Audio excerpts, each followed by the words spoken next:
voices could be heard outside the open kitchen door. AA was quietly coming down the stairs. When she woke up, she was thirsty. The woman was surprised to find that her husband was not in bed with her. The clock showed the 3rd hour of the night. Where could he have gone at such a time? She thought. There was always a jug of clean water on the table next to the bed, but yesterday she forgot to fill it. We'll have to go down to the kitchen.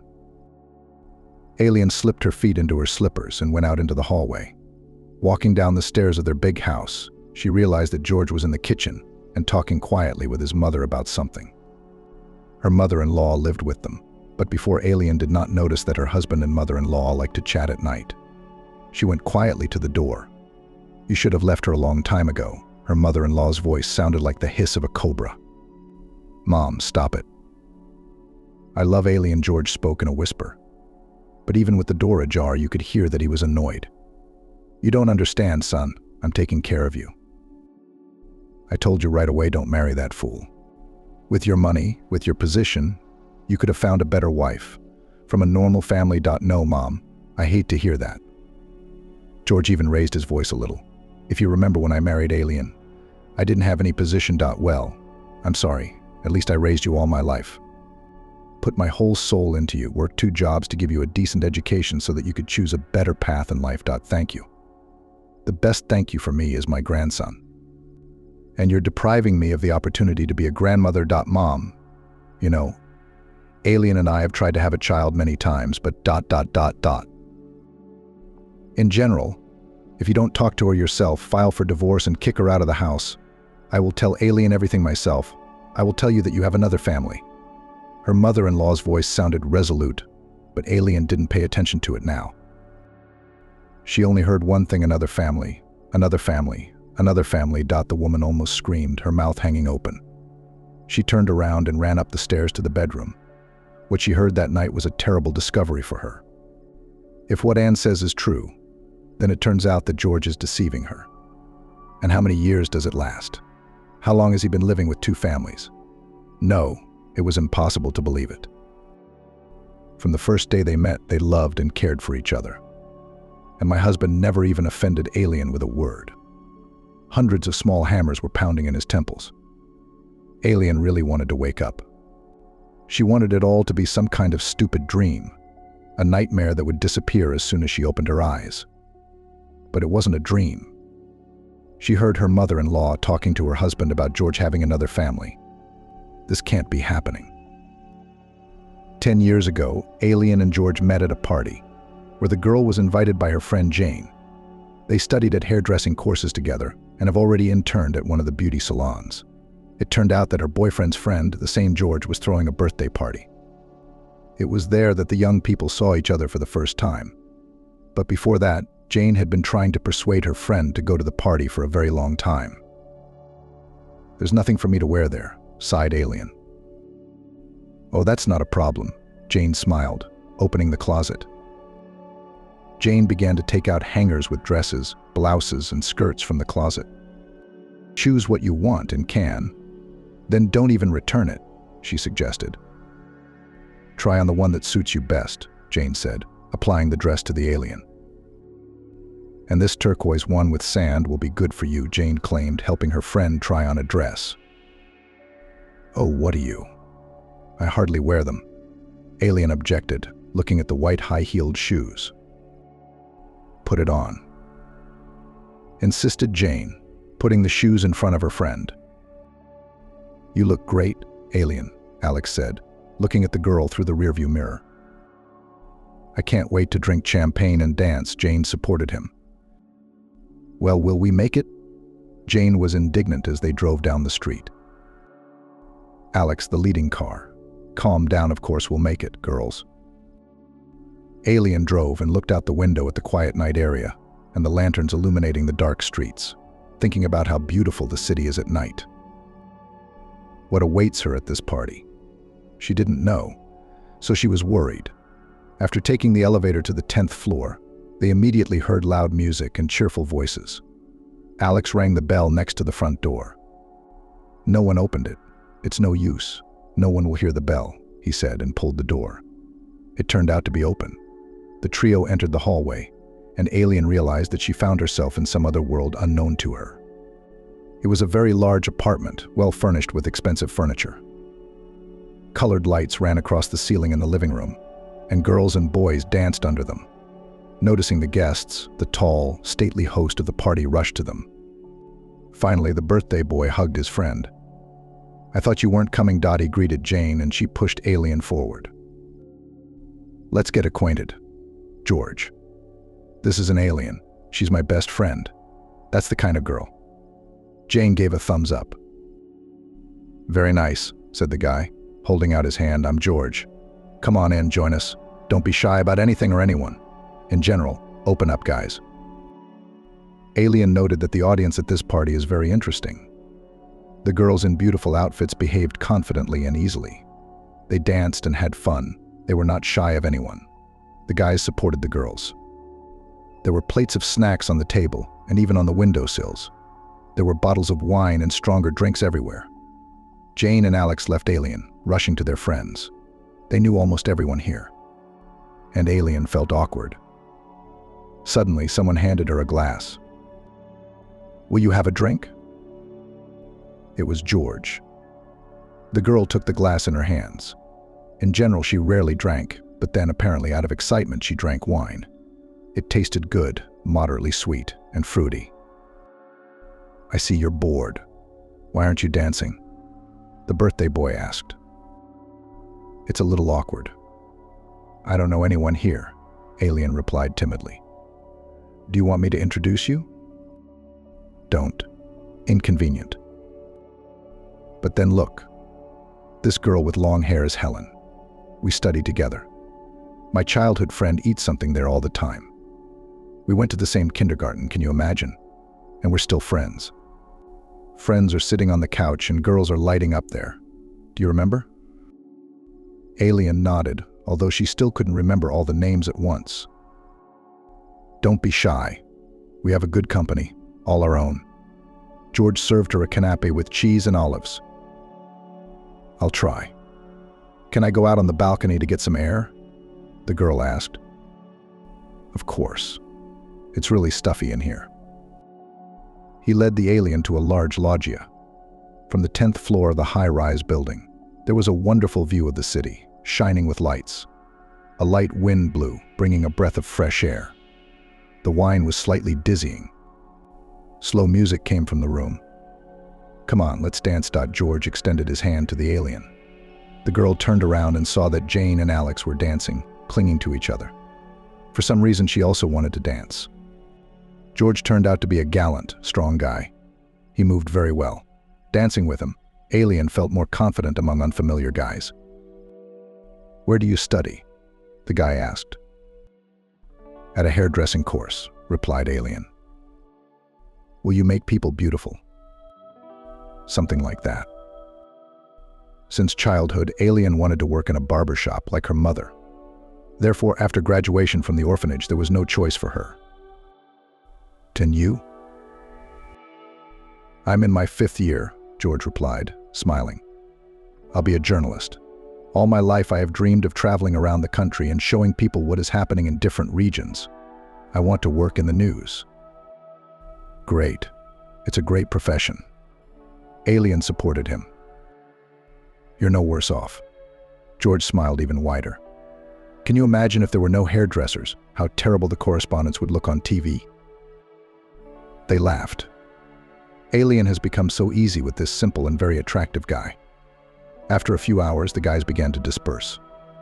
Alex called a taxi, leaving his car near George's house. Saying goodbye, the birthday boy asked Aliona for a phone number. "Can I call you sometime?" he asked. "Call me." Alien smiled. She was very tired, but she was glad that her friend was able to persuade her to go to visit.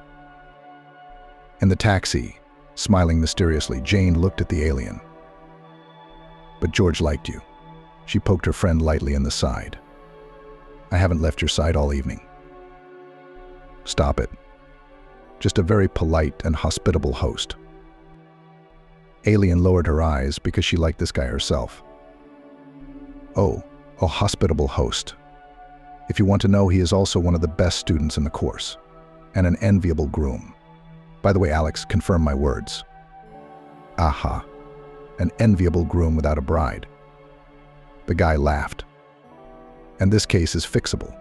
Jane persisted. Let us take our alien and marry him off.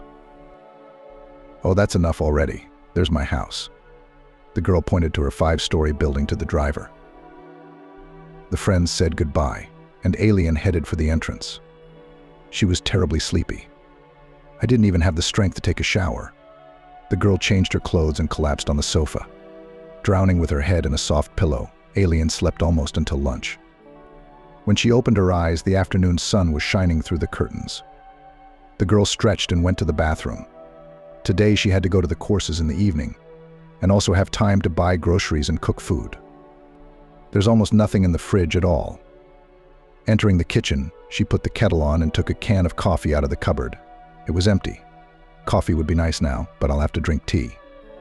Alien thought. A phone trilled from the room. Hello. The girl replied. Hello, this is George. So I decided to call you to find out how you're doing. How are you feeling? Hi. It's all good. For some reason, Aliona's heart began to beat faster. Let's meet tonight, go out somewhere? The guy suggested. I have a course tonight. That's it. It's agreed. I'll meet you. After the course, the address was sent. Alien did not have time to come to her senses, did not have time to answer something, began to doubt, and George had already said goodbye and hung up. She was standing by the window and did not even notice how a smile was opening on her face. She really wanted to see this confident, grown-up, strong guy again. The girl hardly waited for the end of classes. George was waiting for her at the entrance. She had noticed his figure in the window a long time ago.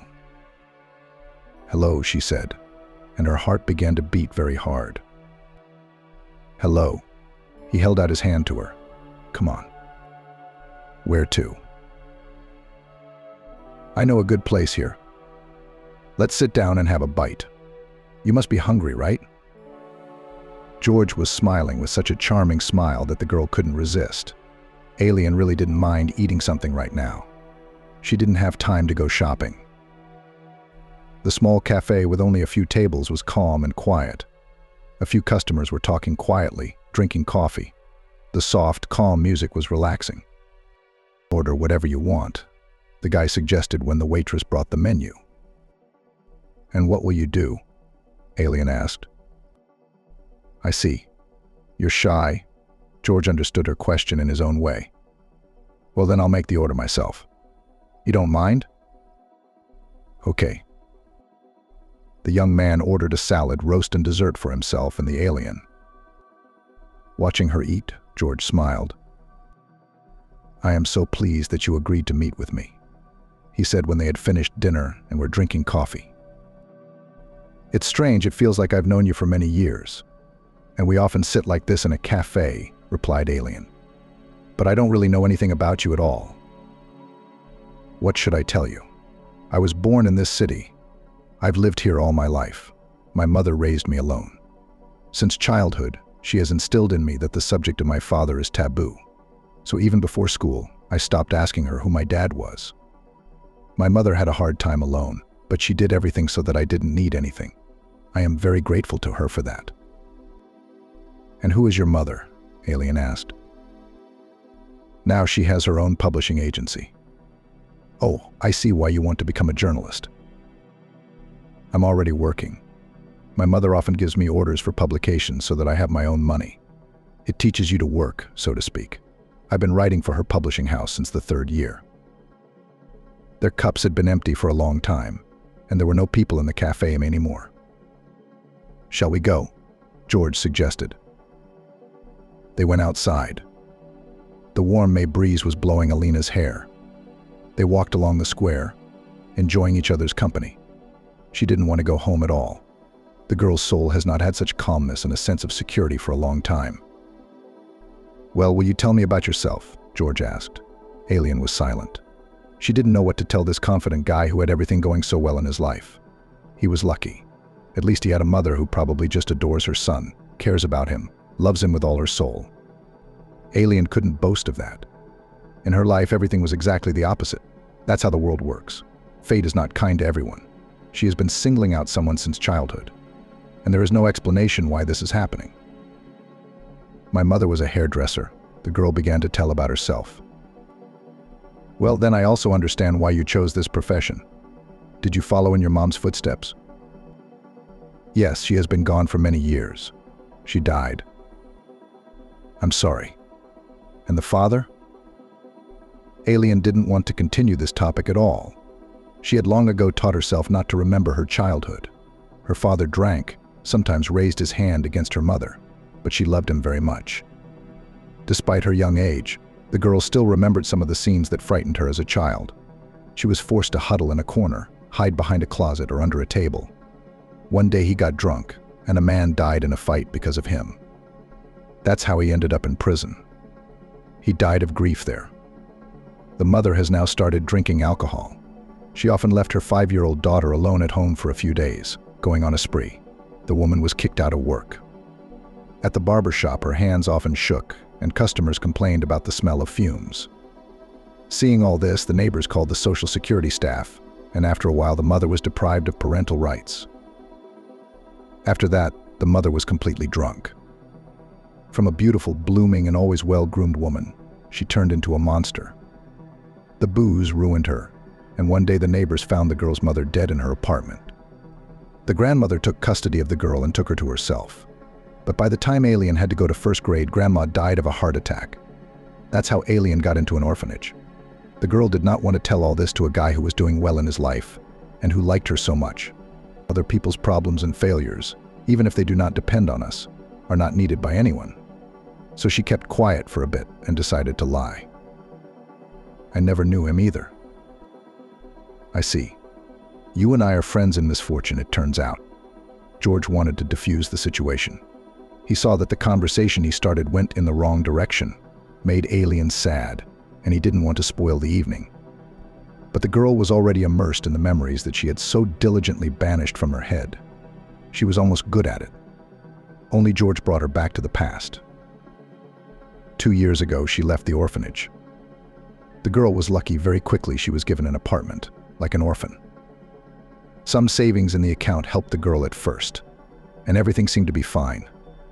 But something happened that made her look at the world with different eyes and realize that it was not as kind and warm as the one in which she lived. She was raised in an orphanage. There, educators took care of her and other children, taught them how to live, helped, listened, and pitied them. One day, returning home late at night from a part-time job, she ran into a group of guys. They started molesting the girl. There was no one nearby. These 3 attacked the alien. She couldn't even make a sound out of fear. The horror of that evening haunted her for several weeks, until she realized that she was pregnant. She made an interruption. She did not want to raise a child without knowing who his father was. Jane's friend, whom she had already befriended, helped organize everything. I found a doctor who would agree to do everything quickly, without additional examinations, collecting certificates and passing tests. If it wasn't for Jane, she would have gone crazy. The friend was the only person who knew about this terrible incident. "Have I offended you in some way?" George asked, noticing that the girl had withdrawn into herself. "Are you thinking about something?" "I'm just really tired." "I'm sorry," said Alien. They had already reached her entrance. The stars were shining in the sky. The barely opened leaves on the trees glistened softly in the light breeze. George took Alien's hands, turned her towards him, and looked intently into her eyes. How fluffy her eyelashes are, he thought. "I really don't want to part with you." The guy said quietly, "Let's go out of town for the weekend and have a little picnic. I'll take my mom's car, we'll go for a ride. I promise you won't regret it. I know such a wonderful place where no sad thoughts can come to mind." "I'll think about it," Alien replied. "I have to go." "Yes, of course. I will hope to see you again." He wanted to kiss her on the cheek, but the girl had already turned around and walked to the door. That night, Alien fell asleep with mixed feelings in her soul. On the one hand, she liked George so much, she had never experienced anything like this before. A strange excitement enveloped her in a soft veil. But the fact that he had stirred up the most unpleasant memories in her overshadowed all the pleasant moments of the evening. life was unfair to her. But Alien has long since come to terms with this and tried to live independently so that someone from above would see that she was worthy of happiness. She will do everything for this. The morning began with a loud doorbell. She woke up, looked at her watch. 9:30 in the morning. Who was brought in so early? Slipping her feet into her slippers, she went into the hallway and opened the door. Jane appeared on the threshold. "Are you still asleep?" The friend flew into the apartment with lightning speed, kicked off her high-heeled shoes and proceeded to the kitchen. The girl followed her, rubbing her eyes. "Is that how you can sleep when I have such news for you?" "What's the news?" "Coffee first, I really want to cheer up." Jane has already opened the closet and took out the still unopened jar that Galen bought the day before when she went to the grocery store. "What are you standing for? Put the kettle on." "Why are you so excited?" From the powerful energy of her friend, Alien woke up to the end. She filled the kettle with water, put it on the stove and turned on the gas. "Late last night, the owner of the salon called me and said that she was taking you and me to work. Think about it, something happened there. One of the masters mixed up the compositions in the oxidizer and dyed her hair blue. There was such a scandal. In short, this creative was fired right away, and the hostess called me." "Come on." Alien was surprised that such a layman could work in the salon. "Yes, and I called you right away, but you didn't answer the phone, and then you became unavailable at all. By the way, your phone is out of range right now." Jane cut off a piece of sausage in a masterly way and was preparing to start breakfast. "Anyway, get ready. We have to be in the salon by 11 o'clock. Can you imagine? Now you and I have a permanent job. Where were you yesterday? Why didn't you answer?" Jane shouted loudly so that the alien could hear. "I was walking." The answer came from the bathroom. Jane would not have been surprised by her friend's response if she had said that she had been sleeping or reading, or at the very least watching the series. But for Alien to walk, and even so late. The girl still remembered that terrible incident and knew that Alien tries not to go alone in the evenings. Her friend's answer put her in a stupor, so she wasn't walking alone. When she came out of the bathroom, Jane was already all turned on with curiosity. "Well, who were we walking with?" "What is it?" she asked, smiling slyly. "With George." Alien simply replied. "Yes, did he ask you out?" "What date?" "Come on. We just went for a walk, sat in a cafe. Then he walked me home." Alien's cheeks suddenly turned pink. "I'm happy for you, girlfriend. George is a great guy. And it's great that he liked you so much that he invited you for a walk the very next day after meeting you. And you didn't want to go to the party yet." "It doesn't mean anything," Alien insisted. "We just went for a walk." Okay, just so simple. It was not in Jane's rules to pry into other people's personal affairs. "Come on, get ready." From that day on, Alien's life began to change for the better. The hostess of the beauty salon, where they had been interning all this time, greeted the girls quite affably. She showed them their workplace. The girls still had one for two. They had to work in shifts, but it suited them. Alien is completely immersed in her work. She was fascinated by everything that happened in the salon and liked it when the clients left happy, refreshed, rejuvenated. The magic of hairdressing fascinated her. Here comes a lady who is well over 50, and after half an hour no one will give her that age. A new hairstyle, a beautiful hair color without a hint of gray, styling that suits her very well. The client is happy. Alien is proud of its work. Carried away, she almost completely forgot about Igor, but he called on Friday night. "Hi, have you considered my offer to go on a picnic?" Alien was taken by surprise by this call. She wanted to see the man again, next to whom her heart began to beat faster. "I work until lunch on Saturday," she replied hesitantly. "It's okay, we'll go after lunch." The guy said confidently. "Agreed?" "Okay." Alien agreed. "I'll pick you up at 2 o'clock dot." "Okay, yes, I'll be waiting." She hung up the phone and wondered if she was in too much of a hurry, going alone with a guy out of town, where there would be no one else.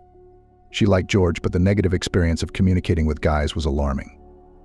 She pushed bad thoughts away from herself persuaded that everything would be fine. George just couldn't hurt her. He is decent, intelligent, educated, well-mannered. She was not mistaken and did not regret for a minute that she went on a picnic with George. He picked her up, as promised. They raced along a country highway, enjoying the wind spinning in the car, through the open windows and the music playing from the radio. Alien admired the beautiful landscapes flashing by the window, and George looked at her and smiled. He brought her to the shore of a small lake. "How do you like the place? What is it?" he asked, opening the trunk of the car to get groceries and a folding barbecue. "It's very beautiful. It's amazing. I'm glad you like it." George handed Alien a basket of fruits and vegetables, and he took care of the meat. "In general, it will be very crowded here in the summer. While the bathing season has not started, you can count on privacy. And I can't swim at all." "They didn't teach this in our orphanage," said Alien. "They taught me a lot of things, but they didn't teach me to swim." "What's the problem? Do you want me to teach you?" "Well, when summer comes, of course." George laughed. "I don't know." The girl was slicing tomatoes and cucumbers with might and main, laying out apples on plastic plates. In between, she watched George masterfully cook meat on coals and enjoyed the aroma of an almost finished barbecue. It was a wonderful day. They had a great time, enjoyed delicious food, listened to music, laughed, and just talked about different topics. George no longer touched on the topic of the past. She felt at ease and comfortable with him. At some point, the guy thought about it and looked at Alien carefully. "You know, when you came to the party that night, I just couldn't take my eyes off you," he said softly. "You are special, not like the girls from my department, like childhood friends, like those around me." Alien was silent, not knowing what to say to such a revelation of the guy. "I want you to be my girlfriend. I want to get to know you better every day, be there for you, help and protect you." Goosebumps ran down Aliona's body. I have never said such words before. The girl was pleased, but she did not know what to answer in such cases, so she continued to remain silent. "Don't you like me?" George asked, looking into her blue eyes. "I like you," Alien replied softly. "But are you sure you need someone like me? You have an education, a nice apartment, Mom, after all. And I'm just a hairdresser." "It doesn't matter at all. I'm sure you're going to be very good. And don't worry about Mom. She'll like you, I'm sure. I think you're in a hurry. We don't know each other at all." Alien picked a blade of grass and fiddled with it in her hands. "Don't worry, I won't rush you. I just want us to be together. I just want to see you more often." "I agree. Let's meet up. And sometimes spend time together." They smiled at each other. The situation lightened up by itself. George brought the alien home when it was already dark outside. Without knowing why, she was in no hurry to get out of the car. She was pleased to be with him. She did not want to part at all. George looked at her and was silent. And then he took my hand, brought his face closer, and kissed me. When she opened her eyes, he was looking at her and smiling. "See you later." He should have said goodbye, but he still wouldn't let go of her hand. "Yes, see you," Alien said softly. After going up to the apartment, she sat down on the sofa and closed her eyes. There was a viscous silence in the room. I didn't want to turn on the TV or even the light. The girl felt George's kiss on her lips over and over again, and some kind of unrestrained, soft, warm happiness filled her from the inside. It's been 6 months.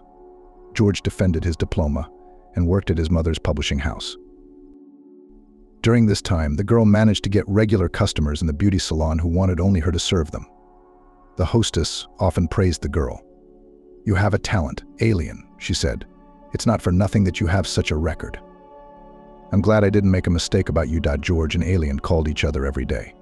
Whenever possible, we met, spent evenings together, went to cafes, went to the cinema, just walked. The guy, as promised, did not rush the alien. There was no intimacy between them during this time, only kisses and hugs. One day they settled comfortably in a cafe on the embankment, choosing a table by the window. It was drizzling outside, nailing the yellowed foliage to the asphalt, and the wind was trying hard to disperse the damp leaves. George said, holding the girl's hand. I want you to meet my mom. I think it's time. I love you, and anyway, tomorrow I'm inviting you to dinner with us. Does your mom know about me? The girl asked. She knows I have a girlfriend, but that's all. So I want you to get to know each other, and our relationship has moved to another level. What do you mean? I want you to be able to come to our house as my beloved girl. I want everyone to know that we are together, that I have you and you have me. I'm afraid your mom won't like me. Don't worry about it. She will accept any choice I make. Mom loves me and will be happy if I'm happy. Alien nodded silently. But she was not completely sure that they were doing everything right. However, she hoped that everything would go well, and decided that she would definitely prepare properly for this meeting. Alien knew who would help and support her. When she got home, the first thing she did was call Jane. Can you come? She asked her friend. Right now? Something happened? Yes, it happened. Please come. Alien knew that Jane would come rushing at the first call. You don't need to explain anything to her over the phone. Half an hour later, a friend was already ringing the doorbell. I saw you at work today. What could have happened in a few hours? Jane asked, walking into the kitchen. Will you make coffee? Yes, I'll put the kettle on now. Alien took out the cups. What happened is that George wants to introduce me to his mother tomorrow. Come on. Jane knew, of course, that Alien and George were dating, that they were both in love. She also knew that apart from kissing, there was nothing between them. Therefore, I treated this relationship more like a platonic one. So I was surprised that George was already taking Alien to his home to introduce him to his mother. Usually it's not like that for couples. They sleep together a couple of times. If everything remains the same, introduce them to their parents, or even go to get acquainted when a pregnancy test shows 2 stripes. And here everything is somehow childish, and they are already going to bow to their mother. Yes, today he told me that tomorrow we are going to have dinner at their house. I'm really worried, Jane. What if she doesn't like me? Oh my God. Do you want to live with her or something? I already thought something incredible had happened to you. And then, just think, sit at the table, eat something homemade. You get different questions. This is usually the case. That's what I'm afraid of. What am I going to tell about myself? That my father was a criminal, my mother got drunk, and I grew up in an orphanage. She put her palms to her eyes, rubbing them to calm her pulse. Don't tell me that. Get off the subject or say you're dead. Usually after such an answer, tactful people do not ask how it happened. Well, that's a lie. Alien objected. You can't start a relationship with a lie. And George, didn't you lie about your parents? Jane asked. I wasn't lying, I just didn't say anything. He saw that this topic was upsetting me and did not touch it again. So don't tell his mother either. Jane hugged her friend by the shoulders and worries. And so everything will be fine.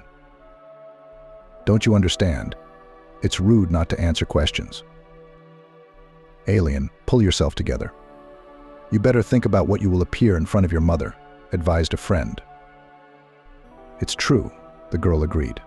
His mother is probably such an elegant lady, owns a publishing house, drives a car, and what a luxurious apartment they have. You know that. That's exactly why you have to be in all your glory. Come on, let's see what's in your closet that's decent. The girls went into the room. Jane opened the closet door in a masterly way and critically examined her friend's wardrobe one by one. Hangers with dresses and skirts flew onto the sofa. Listen, put on this knitted dress. A friend held out a hanger with a blue monochrome dress. Firstly, according to the weather. Secondly, nothing flashy. You will look quite decent. Do you think? Of course, it's better to pay attention to the appearance. Make light makeup and you can curl the hair at the tips. That's all.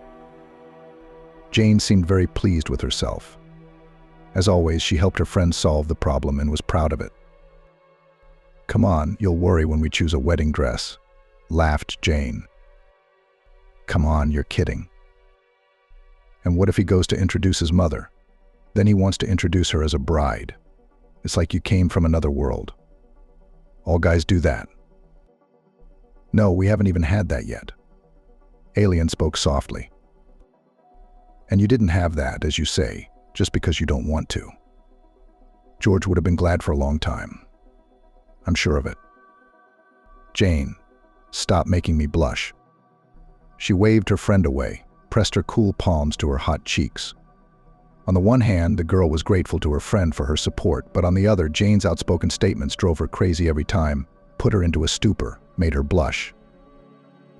Nevertheless, she agreed with the advice about the dress, put it aside, and put the rest of the clothes back in the closet. The girls went into the hallway. That's it. I ran, Jane said, giving her friend a peck on the cheek. Tell me later how it went. Of course, what are you talking about? Who else am I going to tell? Alien closed the door behind her friend and looked at herself in the mirror. Still, George shouldn't have come up with this introduction to Mom, she thought. Had it been bad for the two of them all these months? After seeing the alien home, George drove home. Opening the apartment door, he shouted loudly. Mom, I'm at home. I'm in the kitchen, son. Go to dinner, Anne replied. You're hungry as a beast. The guy sat down at the table, and his mother put a plate of fried potatoes and sausages in front of him. But tomorrow you still have to cook a normal dinner with everything that should be on the table, the guy declared. Yes, and what kind of holiday is tomorrow? Anne asked, sitting down opposite her son and pouring him tea. And tomorrow, Mom, I'll introduce you to my girlfriend, George said solemnly. Unexpectedly, Mom smiled, propping her chin on her hand and leaning on the table. Nothing unexpected. We've been dating for 6 months now, George said. Give me the bread, please. The woman handed her son a plate with sliced bread. She took a deep breath. Anne knew that George was dating someone. He often talked on the phone with some girl. In addition, she could not help but notice that her son was simply glowing with happiness, did not stay at work too long, and came home late. She did not ask George about his personal life. I knew he would tell me everything himself when the time came. And now, apparently, that time has come. Once I decided to introduce her to my girlfriend, so it's very serious. Can you tell me a little bit who she is? Mother asked, so that I would at least know what to talk about with her. She's just a wonderful girl. Anne interrupted. That's enough. The guy wiped his mouth with a napkin and got up from the table. Anne didn't like her son's answer. The smile quickly disappeared from her face. Mom, I hope there won't be any sausages on the table tomorrow. Cook everything beautifully and deliciously, as you know how, George asked. I have absolutely no time to cook. Offended, the woman decided to order food in a restaurant, since she is such a gourmet. Mom, she's not a gourmet, but my favorite girl. And I want your acquaintance to go well, so that she likes you and you like her. George hugged his mother's shoulders as much as he could on the cheek to make everything very tasty. I'm going to my room. The woman was left alone in the kitchen, confused. After sitting at the table for a couple more minutes, she began to clear away the dishes. Her boy has grown up, matured, and now she is no longer the main person in his life, but some strange girl. And so he decided to bring her to their house. This situation was expected. Any mother knows that sooner or later this moment will come. That's how life works. Anne also understood that time was running out. The son may very soon have his own family, and she will have grandchildren. It's only one thing to understand and know that it will happen there sometime in the distant future. And another thing is to stand on the threshold and meet the one who has captured the heart of her son. A sharp stab of jealousy pecked at her heart. But Anne did not want to quarrel with her son. Dinner will still have to be cooked, although there is absolutely no time to run around the shops. The woman sat down at the table again, took out her smartphone, and opened a website with grocery delivery at home. The next day, Anne called her secretary into her office. Angela, I'm going to leave early today, she told the girl. You will control everything here, and do not forget to close the office. Has something happened? Angela asked. Yes, George is bringing his girlfriend to meet him today. We need to cook dinner. The boss replied. Wow, congratulations. With what, Angela? Anne was angry. I have no idea who this girl is, what she wants from my son. And the unknown, scares and worries. And there are so many scams around who are chasing young and successful people. You're right. Angela nodded her head. I'll do everything, I'll check it, I'll close it. That's good, the boss calmed down. The woman took her purse, took out a keychain with car keys and left the office. And Angela remained standing in the office thinking. She had liked the boss's son for a long time. She even showed him signs of attention, often brought coffee, and also dragged homemade pastries from home, tried to feed the guy. He always thanked her, but he didn't pay much attention to the girl. Angela knew and believed that gradually she would be able to win his heart. But now all her dreams are falling apart. Hearing the sound of the door opening, Anne took off her apron and hurried into the hallway. Her son was standing in front of her, holding the hand of a girl of about 20 years old. Her son's friend was smiling shyly.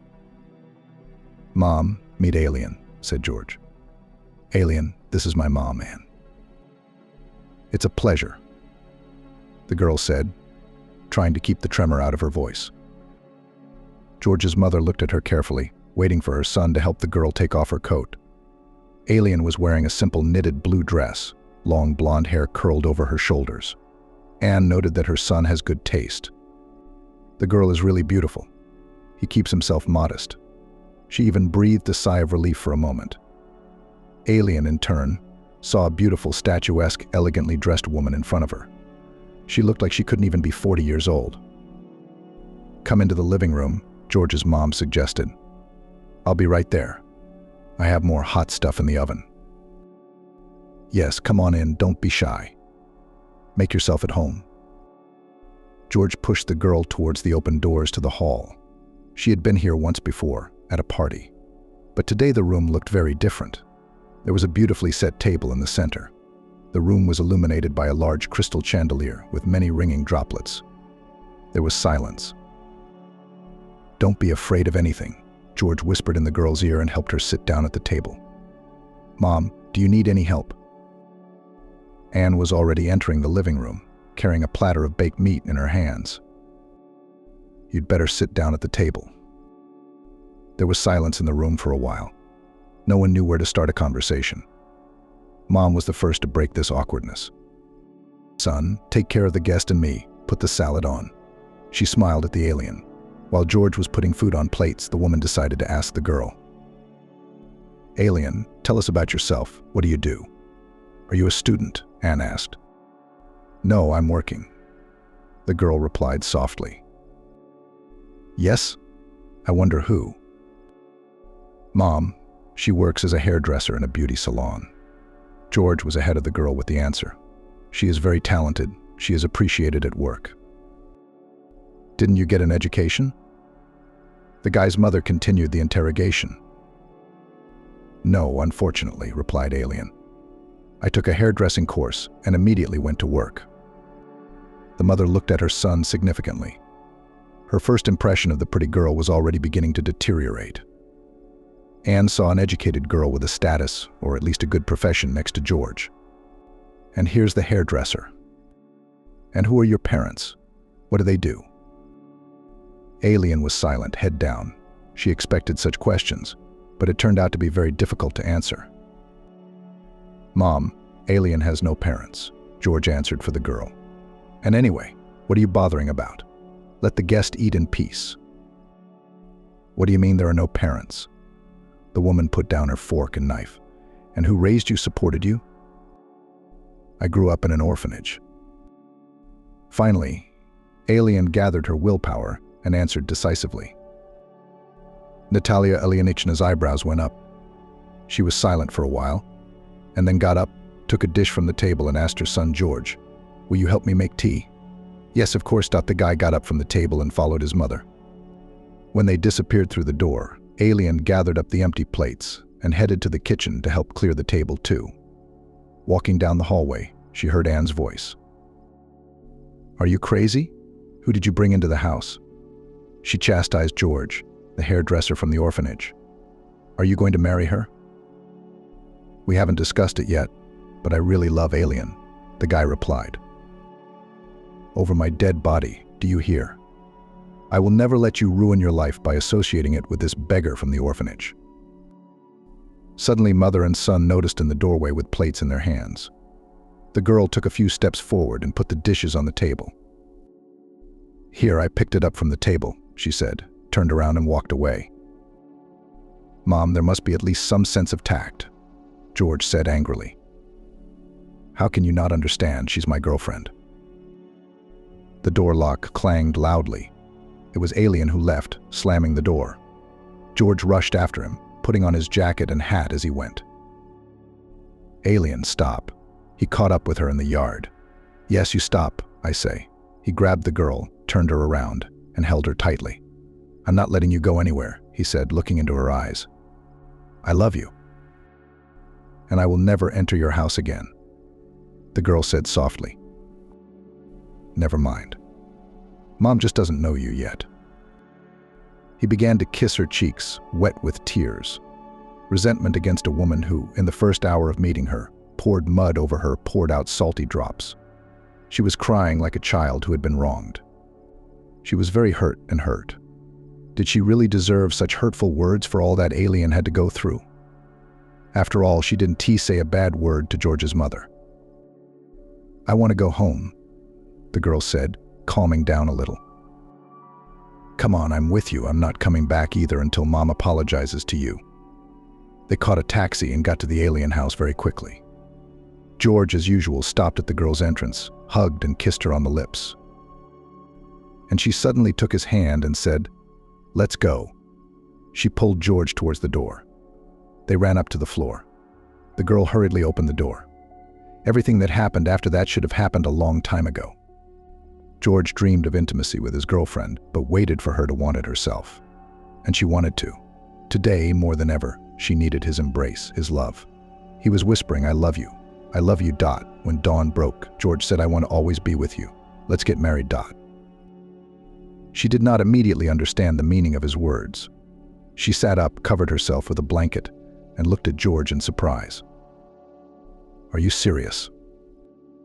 "It can't be more serious." "What about your mom?" Looking anxiously into the guy's eyes, Alien asked. "What does my mom have to do with it?" he replied. "She has her own life. I am an adult, self-sufficient person. I have a good job. You and I will get along just fine without her help." The girl threw herself on his chest. "I love you so much," she whispered. They spent the whole next day together, cooking lunch together, walking through the streets of the sleeping area, kissing and feeling absolutely happy. After coming home with their shopping, George and Alien began to cook dinner. Suddenly the phone rang. "This is mine," George said, and went into the room to answer the phone. Sensing something was wrong, Alien sat down on a chair. From what she could hear from the kitchen, the girl realized that George's mother was calling. "I'm not coming back until you reconsider your attitude towards Alien. Mom," the guy was saying. "Stop shouting." "No, I'll come to work tomorrow as usual." "All right, Dot." He returned to the kitchen and saw a sad Alien. "Come on, baby. It's okay. We're together, Dot." He hugged the girl, and then suddenly picked her up in his arms and spun her around. "Aren't they going to feed me in this house today?" She laughed and became light and calm that George did not gather at his mother's first call, and did not leave her after what had happened between them. In the morning, Alien cooked breakfast, but George refused, drinking only a cup of coffee. "I have to run home and change before work," he said. "And in the evening?" asked Alien anxiously. "And what about tonight?"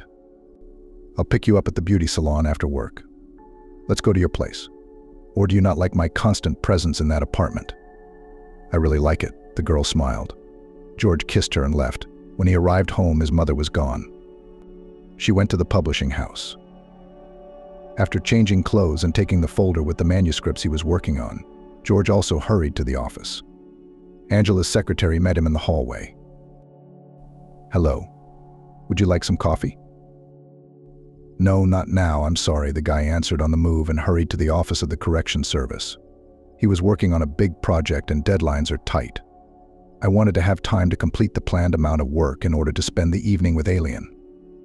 But about 15 minutes later, the internal phone on his desk rang. "I called my mother." Without asking Vera if he could come in, he opened the door to his mother's office. "Did you call?" "Well-mannered people say hello first," Anne said without looking up from the papers on the table. "Well-mannered people do not insult people about whom they know nothing at all and respect the choice of others. Hello, Mom." Anne raised her head and looked at her son attentively. Inside her, there was a struggle between a mother who endlessly loves her only son and a woman whose place a beautiful young girl wants to take. In this struggle, love and jealousy had equal powers. "Hello, son. I need to talk to you." George sat down on a chair next to a large conference table. He didn't want to think about what had happened at their house. But the guy understood that he would have to talk about it. His mother is his own person, and they will have to compromise. "Let's talk," he agreed. "I guess I was wrong. I realized this during the day that you were not at home. I changed my mind a lot. You see, George, this is not the future I imagined for you." "And what did you imagine?" The guy interrupted his mother in anger. "Did you think that I would bring home the daughter of an oligarch, an airy dummy, for whom only trips to salons, spas, and endless shopping are important? Mom, you understand, I love Alien just because I love her, because she loves me. And she does it sincerely. If you want to know, I fell in love with her at first sight. We've been dating for 6 months now. Do you really think that if I had doubted her feelings for even a minute, I would have continued my relationship with her?" "Calm down, son, I believe you. That's exactly what I wanted to talk about." Anne tried to soften the tone of the conversation. "Sit down, tell me, are you serious about marrying an alien?" "Yes, Mom. I seriously intend to get married." "Well, in the end, I have to trust your choice. And in this case, I will soon have grandchildren, right?" "Well, we didn't think about it. Maybe they will." George was still offended by his mother, although he felt that she was ready for reconciliation. "Well, okay, I apologize to Alien. She will soon become a member of our family and my daughter-in-law. Let's apply and let her come to us on the weekend. Let's discuss the preparations for the wedding." George was confused. It wasn't like her mother to make peace so quickly. Anne has always had a strong character, was able to defend her opinion, and did not deviate from it. Otherwise, she would not have been successful in business. But on the other hand, he was glad that she had at least accepted his decision. "You really don't mind if we get married?" George asked incredulously. "Since you love Alien, I don't mind. The main thing for me is your happiness, son." She went up to George and hugged him. It was hard to accept that her son would have his own family, but otherwise she could lose her son. And Anne couldn't let that happen. "Thank you, Mom." George thanked me. "Only I will live with Alien, so we will come together on the weekend. But this condition does not suit me at all." The mother objected. "First of all, there are some rules of decency. The bride and groom do not live in the same apartment before the wedding. And secondly, you have your own house to which you take your young wife. In the meantime, live separately. That's what I insist on. Believe me, it's the right thing to do." There was a steely note in Anne's voice again. George thought for a moment, and then said, "You're probably right, Mom. That's settled. I'll be waiting for you at home tonight. In the meantime, go work." Walking down the corridor of the publishing house, George still could not believe that his mother had made concessions to him and was ready to accept Alien. He was already looking forward to telling her about everything tonight, and why wait for the evening? "Alien, do you have your passport with you?" George asked the girl, having reached her by phone. "Yes, what happened?" "We'll meet at the fountain in the center at lunchtime." "Agreed?" "Okay, what happened?" "You'll find out. I'll be waiting." George hung up the phone. He thought for a while, and then picked up the smartphone in his hand again and dialed the flower delivery service. He can't lead Alien to apply without a bouquet. 2 months later, George and Alien got married. The young people were happy. Anne was at a loss not to fall into the dirt in front of the guests, and she named more than 50 people. Most of the invited people are colleagues from the publishing house, business partners, and friends of the woman. But the young ones invited Jane and Alex, as well as several friends of George. The wedding was celebrated in a restaurant. Alien looked amazing in a snow-white dress, and George in a blue suit with buds of small white roses seemed very solemn and grown up. Looking at her son, Anne wiped away a tear from time to time. After the wedding, the young couple settled in the apartment of the groom of his mother. After long-term disputes, it was decided that while they would live together with Anne, it would be seen further the apartment is large. There is enough space for everyone. Alien tried to help Anne with the housework. She didn't know how to cook much.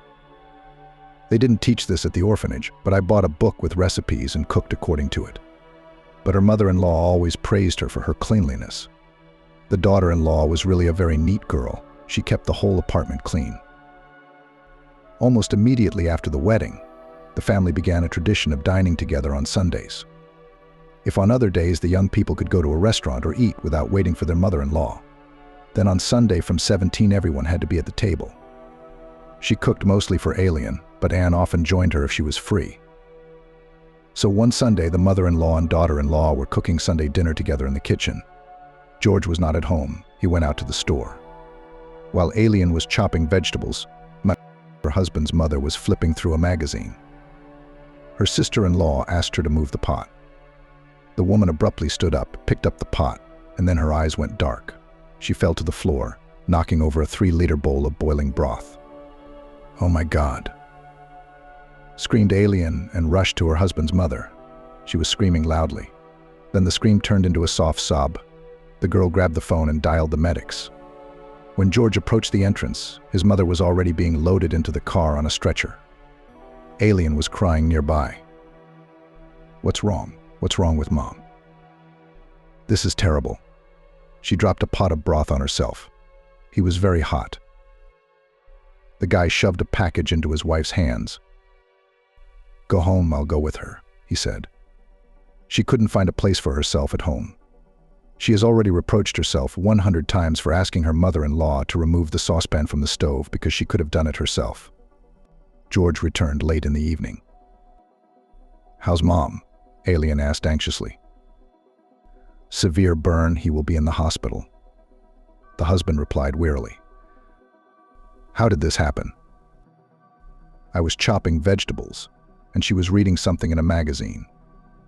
I asked her to remove the saucepan from the heat, and she stood up and then swayed and fell.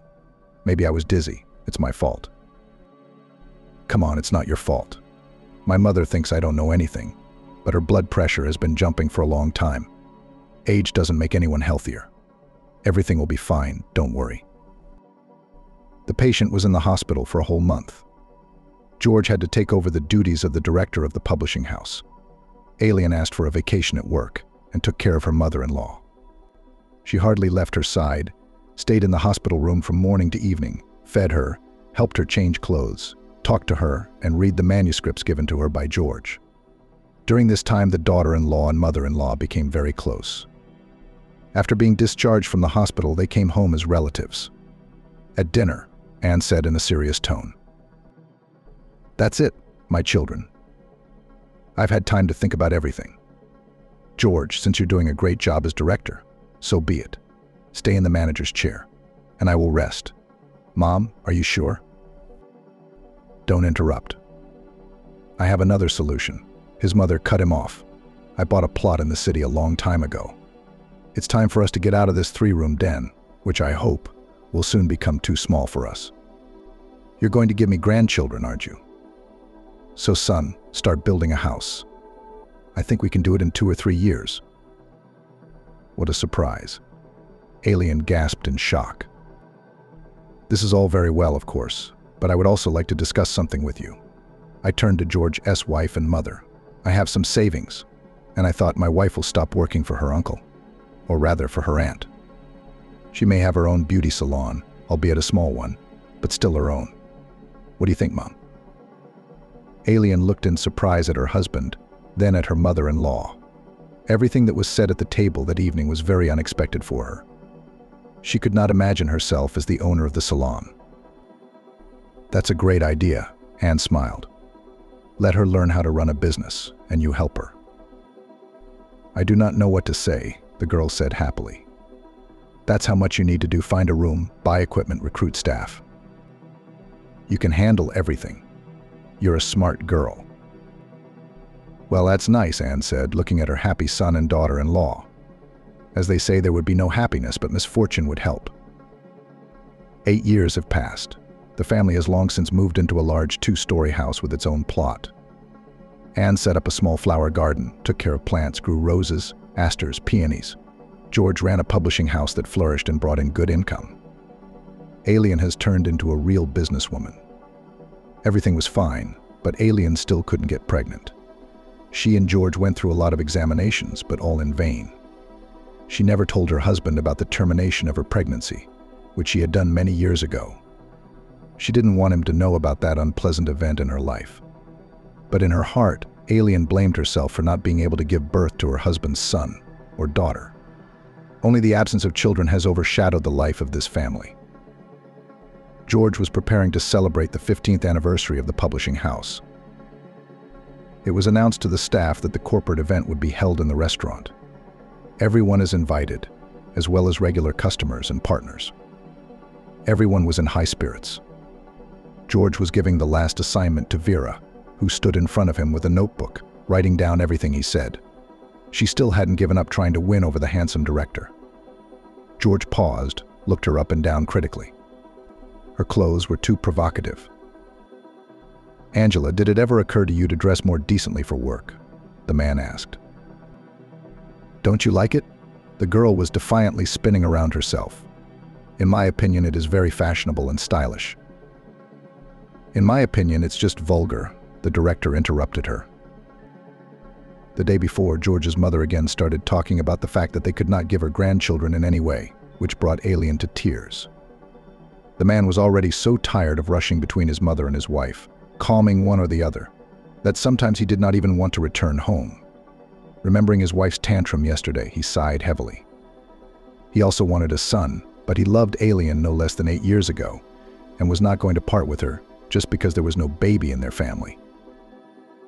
His mother indirectly insisted that George get a divorce, all the time repeating that the years were flying by, that she was getting old and would soon not be able to babysit her grandson if he ever did show up. Trying to banish sad thoughts from himself, George plunged into work. "My wife refused to go to a corporate party on the occasion of the 15th anniversary of the publishing house, citing ill health. She cried all night again and fell asleep in the morning only thanks to the pills she took." He kissed his wife as usual and left the house. Alien watched sadly as her husband got into the car and drove out the gate. The woman felt that she had been in a terrible state for a long time. Even the 2 weeks at sea that they spent with her husband this summer could not completely rid her of this condition. She didn't want to go to a restaurant with her husband, have fun, and be happy when she felt so bad. Also, the mother-in-law constantly added fuel to the fire, whispered to her husband that it was necessary to leave a barren wife, and sometimes openly expressed her dissatisfaction, bringing Alien to tears. The marriage was bursting at the seams, and she didn't know what to do. The restaurant was fun and noisy. The guests were dancing. From time to time, a pause was announced, which was filled with congratulations and gifts. The publisher's birthday was a great success. Only George somehow got over it very quickly. He downed glass after glass, hardly eating, and by the end of the evening he was almost on his feet. "Thank you all so much for the congratulations. I love you all, everyone," shouted the sweetest director. Such behavior by George Ilyich, whom the whole city knew, could cause irreparable damage to the reputation of the publishing house, but he did not care. At one point he even started dancing, which shocked some guests and made others have fun. Someone even took out a smartphone and started filming the inappropriate behavior of the director of the publishing house. Watching all this, Angela's secretary became more and more horrified. She knew her boss well. The next day he will bitterly regret what he did the day before. But now something had to be done to prevent the situation from going too far. So that George would not embarrass himself in front of his partners, who were already squinting at him, looking disapprovingly. "Let me dance with you." Angela grabbed the director by the waist, hugged him to her, and began to push him towards the exit. "Where are you taking me?" "I want to have fun," muttered George. "And now we will continue to have fun, only in the fresh air." Angela coaxed him, continuing to push him towards the exit. On the street, she caught the first taxi she saw and put the director there. She sat down next to him and gave the driver the address. "Where are we going, Angela?" George asked her. "To a secret place where no one will know how you fought today, George Eliot," the secretary said affectionately. "Do we need to go there?" the director asked, trying to lift his head from Vera's lap. He seemed ready to go to sleep in the car. After paying off the taxi driver, Angela barely pulled the director out of the car and dragged him to her home. The girl lived in a hostel, but she had a good relationship with the janitor. So, after grumbling a little, the old woman let her pass with a man. In the room, Angela took the bottle of cognac she had started from the cabinet and poured it into glasses. "Okay, you need to shake things up a little," she said, holding up the man's card. After drinking a little, after a while George began to come to his senses. "Where am I?" he asked. "And you're in a secret place," Angela said affectionately, hugging and kissing him. "You'll be very happy here. You have no idea how good it's going to be for you." George did not understand well what he was doing, but he did not lose his masculine strength. Even despite the large amount of alcohol she drank, she achieved what she wanted. She finally dragged the director into her bed. In the morning, George had a terrible headache. He was horrified to find himself in a small room in an unfamiliar bed, with his secretary lying next to him. Still swaying slightly, he got out of bed, found his clothes, and began to get dressed. At home, George said that he had had too much, did not want to return home like this, and slept on the sofa in his office at the publishing house. "Go take a shower and go to rest." "You need to sleep it off," said Alien. "Ugh, how you stink. Why did you drink so much?" "Forgive me, my dear. I don't know what came over me. George's mother and wife tried not to remember this incident anymore, but Angela, at every opportunity, reminded the director of how good it was together. She continued to stick to him at work every day. George was stressed out by all this, but he felt guilty. He was angry at himself, not at Angela. One day, the secretary entered the office uninvited. She looked worried. "Is something wrong, Angela?" George asked. "It happened. I'm pregnant." Angela lowered her head. "From you." George got up from his desk, walked over to the secretary and looked into her eyes. "You're not lying. Is there no mistake?" "No. What should I do now?" Angela sobbed. "Calm down. And what should be done in this situation?"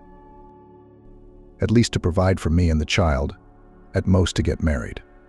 After all, this is your baby. So the second is excluded. I'll help you with the money. I still need a place to live. It's not like raising a kid in a dorm. I'll decide go."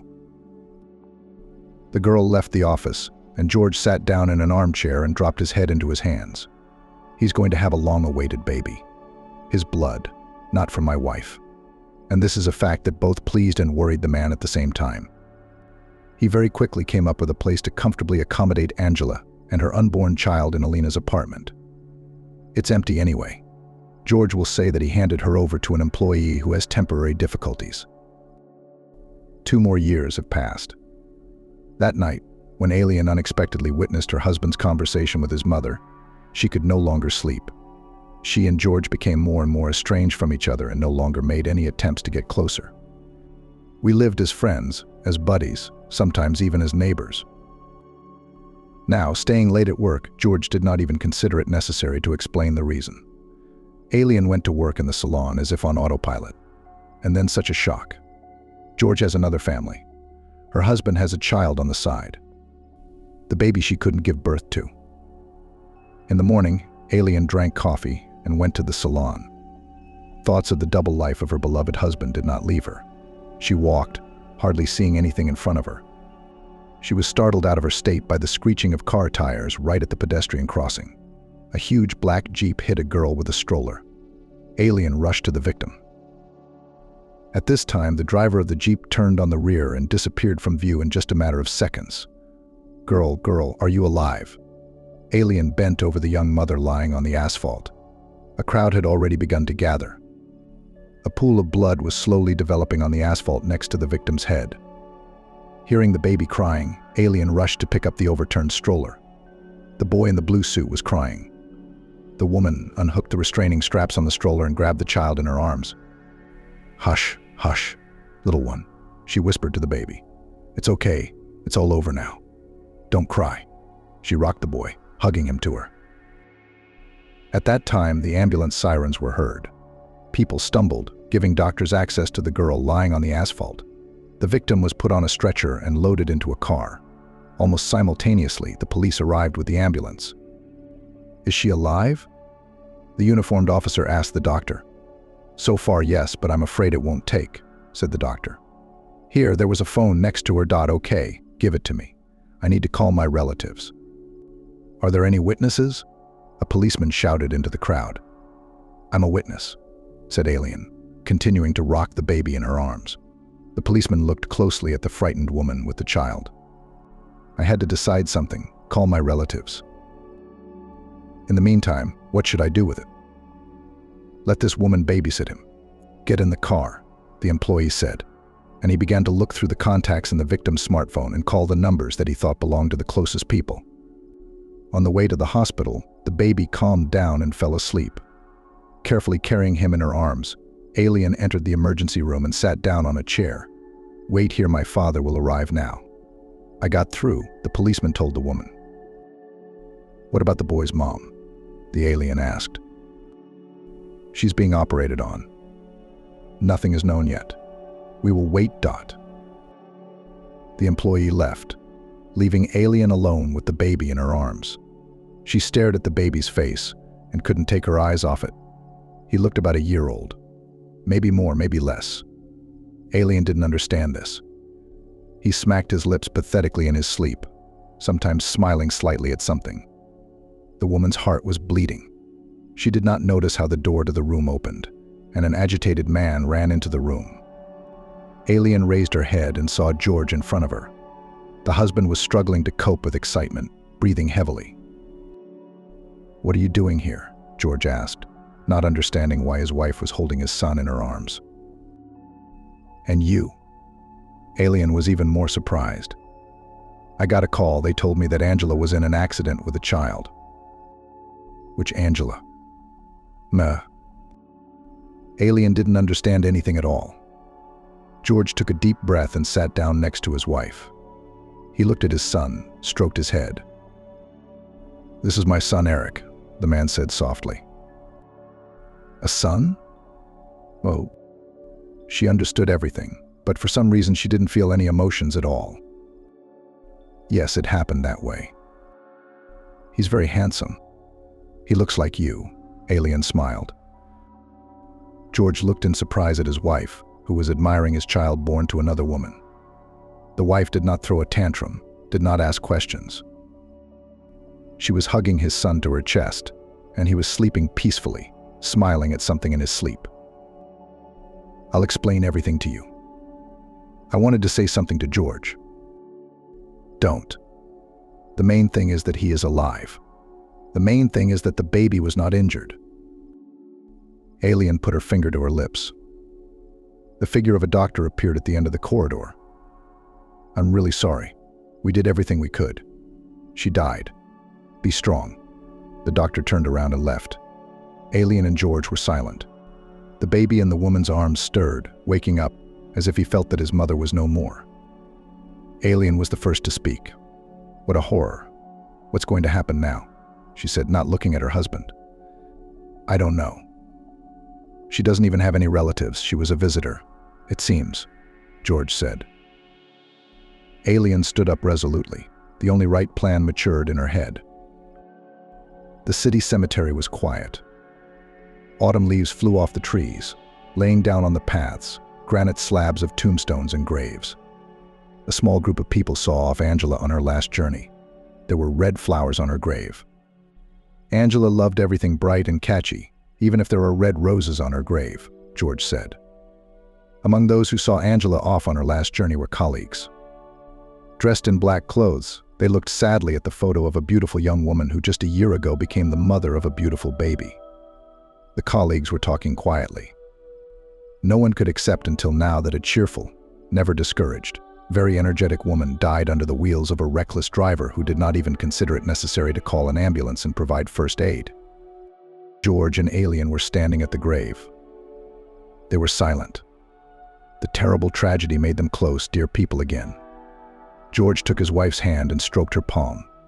He did not doubt for a minute that everything in their lives would be fine. The husband and wife stood for a while longer and slowly walked along the cemetery alley towards the gate. There, outside the gate, Anne was strolling leisurely, pushing a stroller in front of her with her little grandson Eric.